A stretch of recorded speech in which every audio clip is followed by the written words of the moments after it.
So, ayan. Itong ICT-PH ang gagamitin nating app para makabili tayo ng Diwata Paras Overload o ng iba pang product sa Diwata.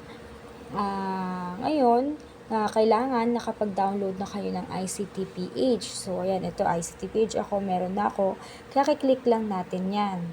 Click natin ang ICT-PH, may lalabas dyan. Siyempre, check nyo yung mga nababasa nyo before you click submit. Check. Kasi syempre, check nyo muna yung amount, yung mode of payment para ma-sure nyo kung okay sa inyo. Kasi minsan yung iba namamahalan pala sa delivery charge. So, yan. Before you click, submit, check. So, pag nabasa mo na yan, X natin. Next, meron tayong makakita ditong turn on location services at saka enter service location. So, kung i-enter nyo lang, lalagay nyo lang. Then, kapag naman turn on location services, click lang natin para automatic na siya. Yan. Okay, back. Yan. So, since food yung kailangan natin, food delivery tayo. Click lang natin.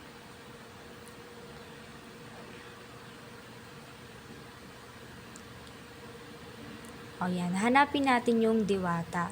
So, dalawa yung nandito, Diwata Pasay at saka Diwata QC. So, syempre, mas malapit ako sa QC, doon ako order. So, kung kayo, malapit kayo sa Pasay kayo order. O, click na natin yan. So, ayan.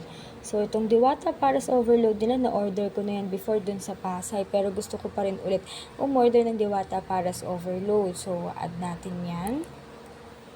Add item. Next, ay itong Diwata Seek and Joy. Hindi ko pa natitikman yung Diwata Seek and Joy nila.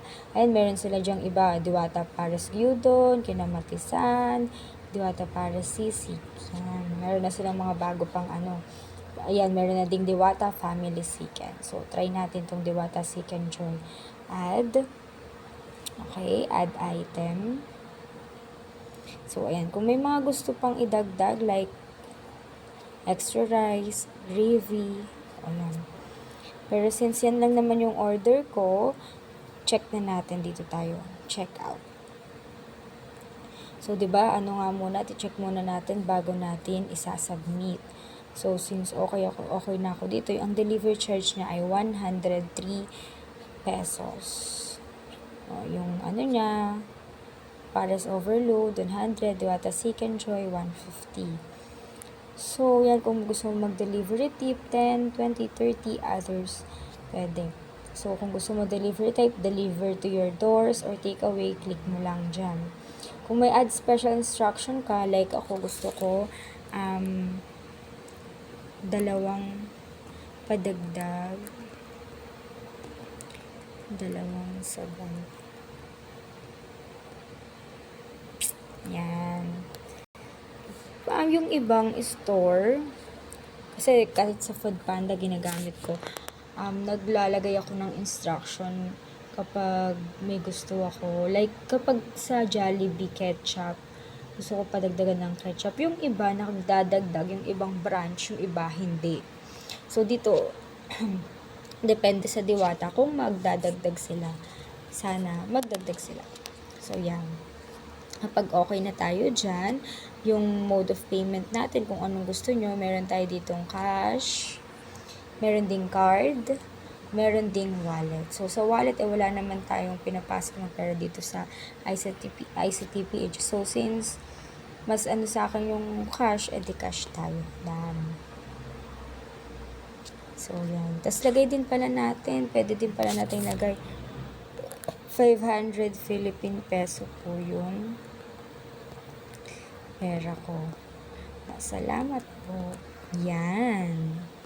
Okay, so since okay na tayo dyan, pwede na nating submit order. Yung ano pala ninyo, yung make sure yung address. Okay, submit order.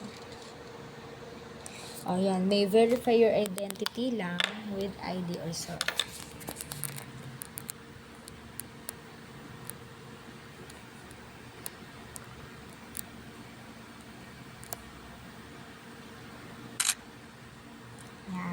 Pag okay na, check na natin. Yan. Please kind of provide proof of your identity, proof that you authorized this order, and that you're an adult.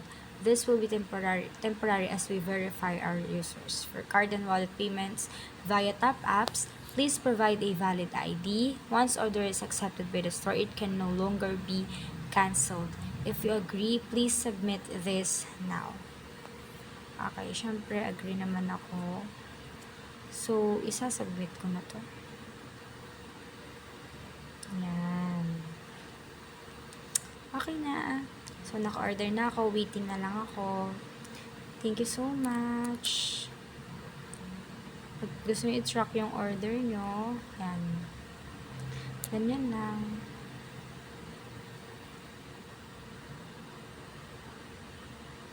Thank you.